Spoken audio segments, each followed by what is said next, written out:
გიფიქრია, თორეს მე რატომ ვერ სწავლობენ ბავშვები პრობლემის გადაჭრას მაშინაც კი, როცა სათანადო ტექნოლოგიები აქვთ.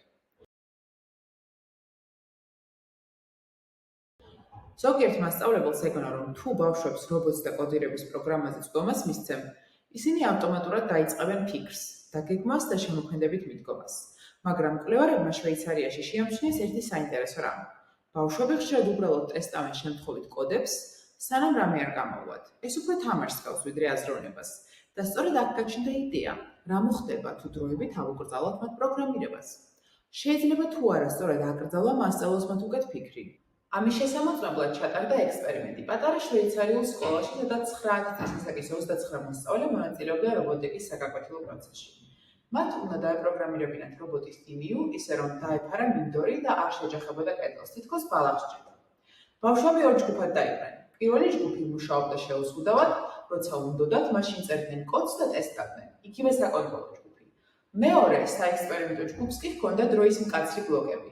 პირველი 10 წუთის საერთოდ არ იყონება დართული პროგრამირება, მხოლოდ ფიქრი და იდეების გაზიარება, მომდევნო 10 წუთში შეეძლოთ კოდის დაწერა, მაგრამ ვერ ამოწმებდნენ შედეგს და მხოლოდ მესამე ეტაპზე მიიღეს სრული წვდომა, შეეძლოთ კოდირება და ტესტირება.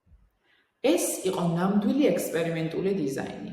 მკვლევარებმა შეცვალეს ერთი ფაქტორი, წვდომა პროგრამირებაზე და დააკვირდნენ, როგორ შეიცვლებოდა ბავშვების ფიქრის პროცესი. გაკეთდა ყველა გაკვეთილის ვიდეო ჩანაწერი. შემდეგ მკვლევარებმა თითოეული ვიდეო დეტალურად გაანალიზეს. ისინი აღრიცხავდნენ, რამდენ ხანს ატარებდნენ მოსწავლეები სხვადასხვა ფაზაში, რომელიც არის გაგება, იდეის გამოგონება, სტრატეგიის ფორმულირება, პროგრამირება, შეფასება და დაღლილობა. ამ ჩანაწერებს ორი დამოუკიდებელი დამკურვებელი იკვლევდა და მათი შეფასებები ერთმანეთს დაემთხვა. კოჰენ-კაფას მეთოდით დადასტურდა, რომ ეს შედეგები სანდოა.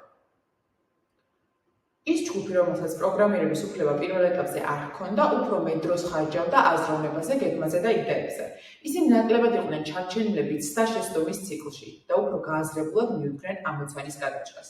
ეს ნიშნავს, რომ ზოგჯერ სწავლის გასაუმჯობესებლად მოქმედება კი არა, შეჩერება გჭირდება.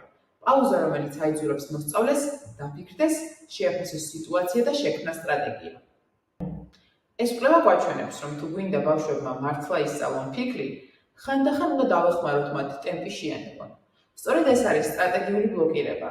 დრო, როცა ფიქრი ხდება ყველაზე აქტიური, ეს ექსპერიმენტი კი გვახსენებს, რომ ტექნოლოგია მხოლოდ ინსტრუმენტია. აზროვნები კი ის პროცესია, რომელიც მის გამოყენებას აზრს აძლევს.